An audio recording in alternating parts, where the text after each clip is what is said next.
Hi everyone, welcome back to my channel. Today's video is going to be a bit of a heart-to-heart. If you're thinking about starting ballet as an adult, or maybe you've already started ballet as an adult, here are some things I wish I knew or someone had told me early on.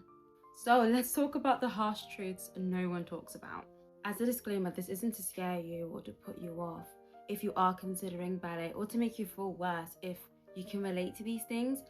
This is simply just something to keep in mind and give yourself some grace and compassion, because it's something that is very difficult. And as challenging as these things are, ballet is one of the best things I've done for my life. Don't let this stop you. Just keep it in mind. And at least you know that you're not the only one who feels this way. So the first harsh truth I wish I knew is that your progress is slow. You're not going to see massive changes overnight. It takes months, even years, to build the core and foundation, to have the right technique, and to get to the point where you actually want to be when you first started. And sometimes it can be really frustrating. Your brain is just thinking, why are things not changing? Especially when you've been really working hard on a particular move, whether it's improving your strength, extensions, your arch, and you're expecting things to improve and change, and they will. It's not going to happen at the rate you might expect it to.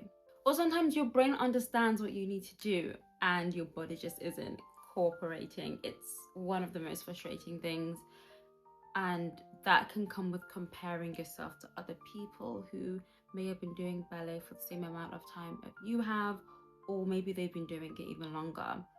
So just keep in mind that your progress is individual and it will take a long time. As long as you are doing the work you need to do, eventually you're going to see progress.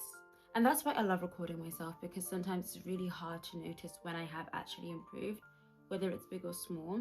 And it takes me looking at the videos and seeing, wow, I did not notice that. And it could be that you are improving. It's just not as big and grand that you're noticing it. It's those little things you do every day, or whenever it is that you go to ballet class consistently, that makes a difference. The second harsh truth is that ballet is expensive. I have a whole video talking about how to afford ballet as an adult dancer, and I'm not gonna sugarcoat it. It's really, really expensive. You can go online and see that for yourself. Try to buy a ballet outfit. Try to get a leotard. Try to go to classes on a consistent basis, especially when you increase the frequency of times you go to class. It does add up. As a hobbyist, you have to make these budgeting decisions. So check out my video. It's all about how I budget for ballet, where you can make areas to cut costs, how to prioritize what really matters to you, so that you're not spending out of guilt or shame, but you're spending confidently. And ballet is important, but it shouldn't cause you to be bankrupt. It's not that serious.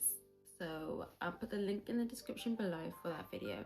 And even now that I go to ballet class 3 to 4 times a week, I'm considering doing a private class, and I'm just like, where am I going to fit the budget for that? Because private classes are really expensive. And again, it's just about prioritizing what it is that you care for. So definitely check out the video if money around ballet is something that brings some anxieties or concerns.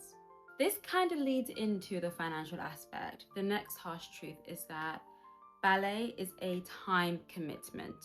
Although ballet is a hobby, when you get to a point where you really want to improve and you're just throwing yourself into the ballet world as a non-professional, as an adult dancer, it does consume a lot of your time. Like I said, I go to class 3 to 4 times a week, and my Saturday class is 2.5 hours long. So that's my Saturday morning gone.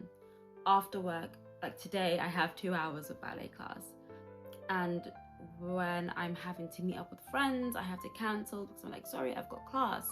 And it does make it really difficult to schedule in other aspects of your life, because it's not just class that takes up your time. It's the things you're doing outside of class. So your strength and conditioning, maybe you're going to stretch and mobility classes, or you're doing your own stretches at home. It's taking time to go and buy the clothes too. The ballet takes so much of your time, And as much as I enjoy doing that, it is something that I didn't anticipate, because when people speak about hobbies, it's something you do on the side, it's a top up. The amount of hours I commit to ballet on a weekly basis, it's enough to consist as having a part-time job, which is a lot. I'm so fortunate that I don't have a family to feed. So if I did, I imagine it would make things 10 times more difficult. Doesn't mean it's impossible, it just means that it's a balancing act of juggling all the different parts of life that we can't control or that are very important to us outside of ballet. Just keep that in mind, especially if you're a student, or you've got kids, or maybe you have a very time-consuming job. Another harsh truth is that ballet is mentally tough.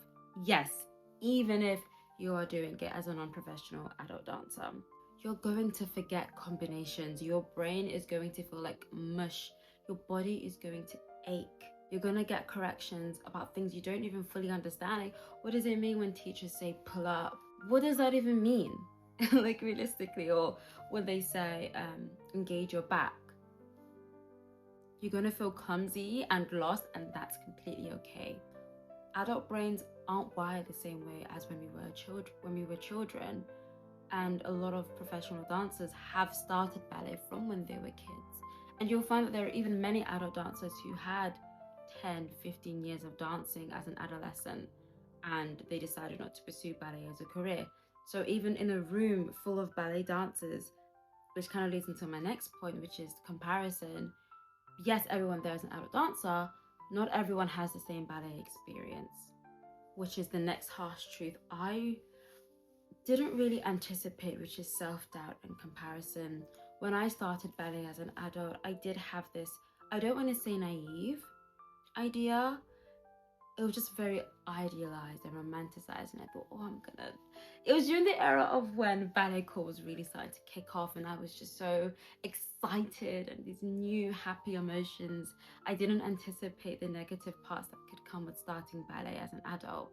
So when I started to experience feelings of self-doubt and even worse, comparison, it did hit hard. You're gonna look around and feel like everyone is better than you. They're on their own journey, and so are you, which is such a difficult and important reminder. There's a space in ballet for you, for your body, for your expertise, for your abilities, and for your progress and for your journey. There is nothing beneficial about comparing your beginning to someone's middle, right? What is the purpose of me getting frustrated at my own body for not being able to have the highest leg extension when the person next to me, who I'm comparing myself to, has been dancing for years and years and years, or they naturally have more mobility? Like, it doesn't benefit me. Instead, when you are surrounded by people who objectively and subjectively are better than you, learn from them.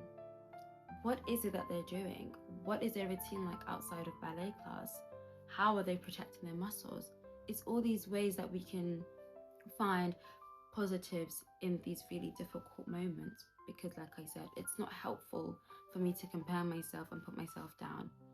It is helpful for me to learn and be inspired from adult dancers who are at the stage that I want to be, because it shows you that it's possible. The next harsh truth isn't something that I've experienced firsthand, one that you most likely aren't surprised to hear, but it's injuries and limitations. Adult dancers carry old injuries. There are people who have back issues.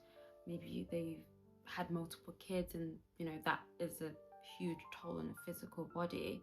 Maybe they were dancing before and had to stop because of an old injury. Now they're coming back as an adult dancer. Even just tight hips from sitting on a desk all day. The truth is, when you are starting as an adult dancer, there's a high chance you are not at the level of flexibility that you would like to be for ballet. Because even me, I see myself as quite flexible, right? I'm flexible for the average population. In dancer's world, no. I don't have my splits. There's just a lot that my body isn't prepared for when it comes to the adult dancer world. The most important takeaway from this is that you need to listen to your body. Pay attention. Don't overexert yourself if it's going to come at the cost of hurting yourself. What's the point? You've pushed yourself or a field that you're not even earning money from, you're paying for it, and now you're going to have to take out time from your actual job that's giving you an income and taking time out of the thing that's bringing you joy, which is ballet. Part of that also means taking a rest day. Active rest day, however you want to view it. Give your body time to recover, whether that's going to the sauna or just doing a longer, more comprehensive stretching routine or mobility routine, having a hot bath with some Epsom salts. If you have the opportunity to going to see a physio or getting a massage, let yourself rest. It's really important because, like I said, I haven't really experienced injuries for myself. I have from other dancers, and one of them broke down during class because, you know, they weren't able to complete the combination. Then it hit them that, oh wait, I actually can't do this right now. And that's okay. Pay attention, give yourself the rest, because our bodies are not these impenetrable power machines. Professional dancers get injured all the time. Even as a non-professional, if you push yourself too hard, you are at risk of hurting yourself, even if you're not on point. So just keep that in mind. Another harsh truth that I didn't really anticipate was that ballet changes your life. This might sound really dramatic. If you have started ballet and you've thrown yourself into it, you know exactly what I mean. Ballet is an all-consuming art form. Professional dancers are completely surrounded by ballet. It's their life. And I was surprised that even though I'm not a professional dancer and I'm nowhere near to ever being that, and this is a hobby, it does consume a lot of my life. We spoke about money, we spoke about time. It can also influence the way that you view your body. It can influence the way that you want to eat. And this doesn't have to be negative. I know that because of ballet, it has helped me to prioritize protein and whole foods, because I know that, wait, I'm actually doing quite a lot to my body. Let me fix this. It even influences the way that I sleep. Before, when I didn't have ballet, Fridays I would kind of stay up until whatever time I wanted, because, you know, it's the weekend. On Saturday I don't have anything prepared in the morning, so it's fine. Now that I have ballet on Saturdays, I make sure that I'm sleeping properly on Friday and I'm waking up early on Saturday. And then even on Mondays when I have my ballet class like today, I'm making sure that I'm going to stretch as I need, making sure that I'm preparing my feet and making them ready. It really influences how you see yourself and becomes part of your identity. Even the way that I dress, ballet heavily influences that, and the things that I'm interested in. I try to make it a habit to go to see ballet shows as much as I can. Last year I saw 4, whereas before I'd only go once a year to see the Nutcracker. But because of ballet, it's influenced how I view the world and how I view myself. Even things like wanting to stretch when I'm in public transport just to get extra motion, and really taking on the identity as a ballet dancer, even though I'm not professional. It's good and bad, like I said, because the negative side can be that you start to restrict yourself, because as much as ballet is becoming more inclusive and adult friendly, it's still rooted in these ideas around what a ballet dancer should look like. And if you do have a negative influence on ballet, it could lead to unhealthy eating habits, or it could lead to over obsession. None of us are safe from that. We are all vulnerable to these things. So just keep track of your mental well-being and take the good from ballet, because it is a wonderful art form. Another harsh truth about starting ballet as an adult dancer is feeling like there isn't enough space for you. Yes, there are many adult ballet classes, plethora all over London, and I'm so grateful.